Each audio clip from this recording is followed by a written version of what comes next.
Good evening. Today is June 14th, and today I'll continue to talk about the coronavirus.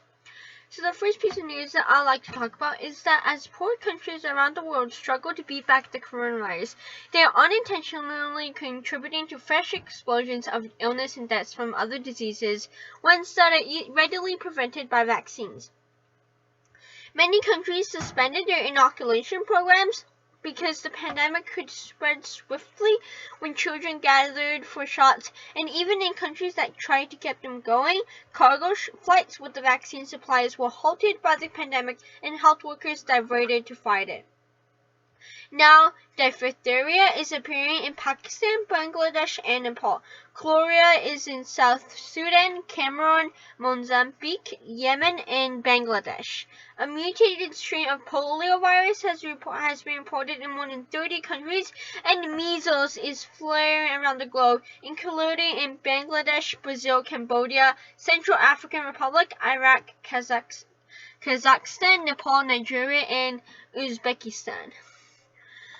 The obstacles to restarting these vaccines are considerable, as vaccine supplies are hard to come by. Healthcare workers right now are increasingly working full-time on COVID-19, and new wave of vaccine hesitancy is keeping parents from clinics.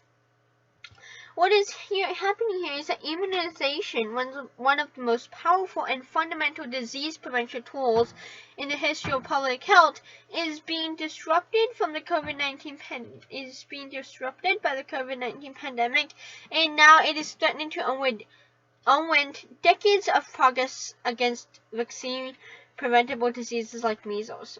After all, these vaccine programs, they have been great in preventing diseases that could easily be deadly, and honestly, I think right now,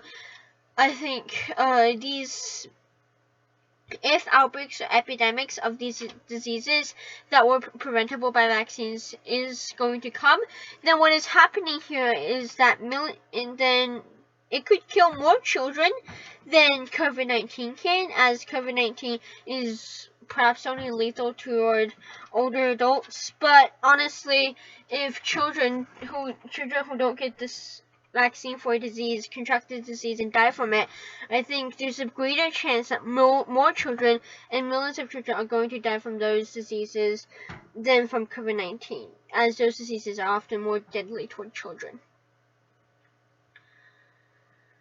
The second thing that I'd like to talk about is that in New York City and its suburbs, many people have been violating social distancing rules, and today Governor Andrew Cuomo said that the state had been deluged with some 25,000 complaints about businesses that are in violation of the reopening plan, a number that is probably alarming. So, the number of complaints is probably due to many people flouting the rules, including bar patrons in Manhattan and the Hamptons. And if local officials do not crack down on such behavior, the state could be forced to suspend reopening plans. There is a very real possibility that New York City could roll back in reopening these areas to try to prevent a second wave of infections. And Mr. Cuomo is not the only official to warn of a reimposed lockdown in the face of surging cases.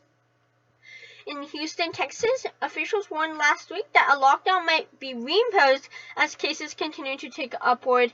And I think this is really important in that if we reimpose the lockdowns, it may be helpful in trying to prevent a second wave of infections.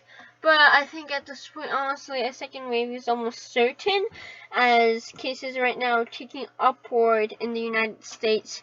And let's just hope that we try to just social distance, wear a mask, avoid indoor areas, and just try to stay safe overall, as you have to realize the United States is not clear of the coronavirus, and that the coronavirus is probably going to stay in the US for a long time, possibly toward the next year or the year after that. So you just have to you just can't let your guard down in these times, and just try to stay safe and avoid these areas, and just try not to violate these rules, because it could be potentially very dangerous.